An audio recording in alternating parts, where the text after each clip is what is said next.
Hello everyone, তোমরা সবাই তো জানো যে আমি এখন বাপের বাড়িতে আছি। তো পরশুদিন আমার হাজব্যান্ড এসেছিল, তো ও আজকে বাড়ি গেছিল। বাড়ি থেকে ও ভেবেছিল যে দুদিন থাকবো বলেই বাড়ি গেছিল। তো যাই হোক, ওর যথারীতি ফোন আসে যে কলকাতায় চলে যেতে হবে, তো সেই জন্য ও চলে আসে। তো আসার সময় মটন নিয়ে এসেছে, তো মটনটাই করব। তো চলো তোমাদেরকে শেয়ার করি আমি কেমন করে মটন করি, তো তোমরা দেখতে থাকো। টাটা।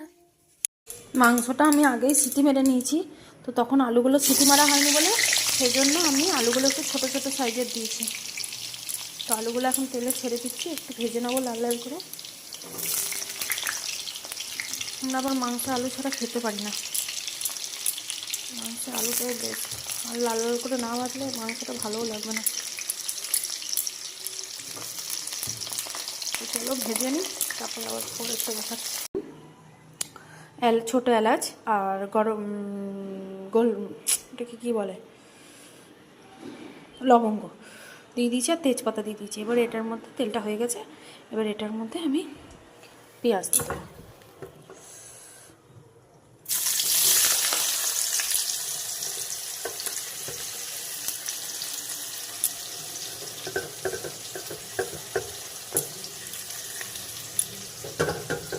আমি তো নিজে একা একা ভিডিও করছি, এক হাতে ভিডিও করছি আর এক হাতে রান্না করছি, তাই তোমাদের একটু দেখতে অসুবিধা হবে, একটু মানিয়ে নিও। পেঁয়াজটা একটু লাল লাল করে ভাজা হয়ে গেছে, তো এরপর আমি রসুন থেতো করাটা দিয়ে দেবো।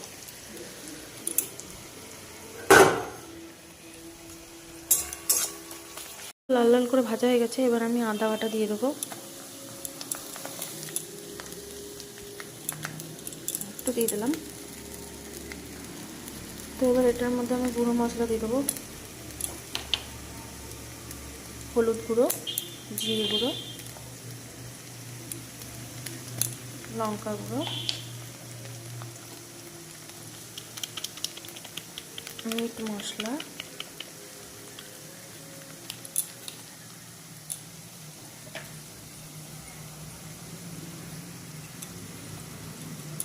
নুন,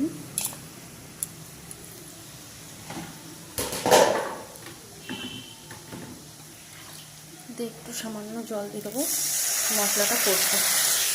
দেখেছি এই পর্যায়ে আমি টমেটোটা দিয়ে দেবো।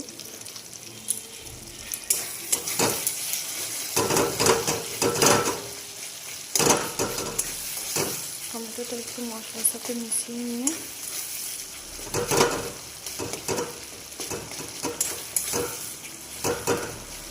চলো টমেটোটা মশলার সাথে মিশিয়ে নিয়েছি, এবার আমি মাংসটা দিয়ে দেবো, সিদ্ধ করা মাংসটা।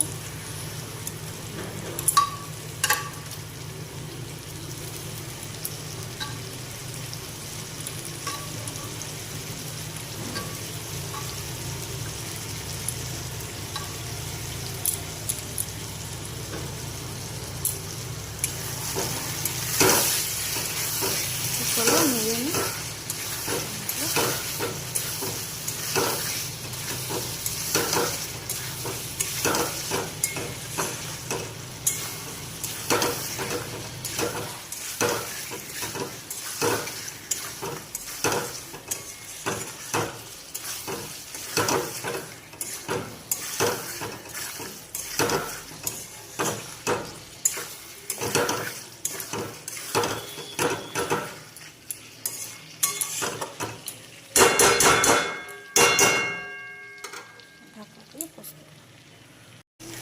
মাংসটা আর আলুটা কষে নিয়েছি ঢাকা দিয়ে, তো এখানে তেল ছাড়ছে, দেখতেই পাচ্ছ, এরকম তেল ছাড়ছে। এই পর্যায়ে আমি যে মাংসটা সিদ্ধ করেছি সেই জলটা আমি এই পর্যায়ে দিয়ে দেবো।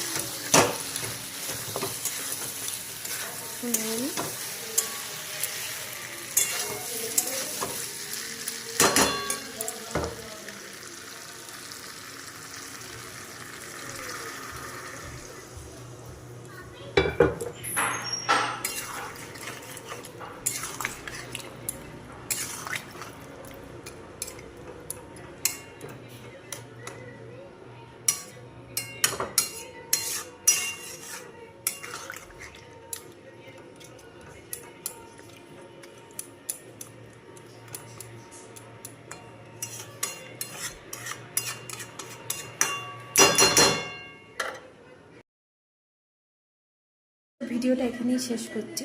যার যার আমার রান্নার ভিডিওটা ভালো লাগবে অবশ্যই কমেন্ট করে জানাবেন, আর অবশ্যই বাড়িতে রান্না করে খাবেন, দেখবেন খুব ভালো লাগবে। তো টাটা, গুড নাইট, বাই।